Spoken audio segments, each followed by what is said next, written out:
যেই অপরাধে আবরার ফাহাদকে হত্যা করা হয়েছিল, সেই অপরাধে ওসমান হাদিকে হত্যা করা হয়েছে। কি বলে, ঠিক না?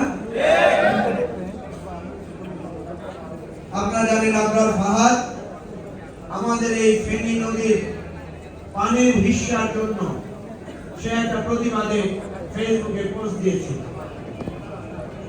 মুহুরী নদীর পানির জন্য সীমান্তে হত্যার বিরুদ্ধে আবরার ফাহাদ তার কণ্ঠ উচ্চারিত করেছিল।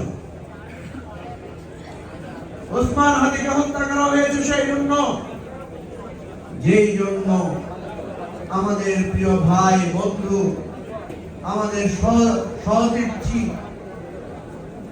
সতীর্থ আবু সাঈদকে হত্যা করা হয়েছে। আবরার ফাহাদের নিথর দেহ সারা বাংলাদেশের মানুষকে জানিয়ে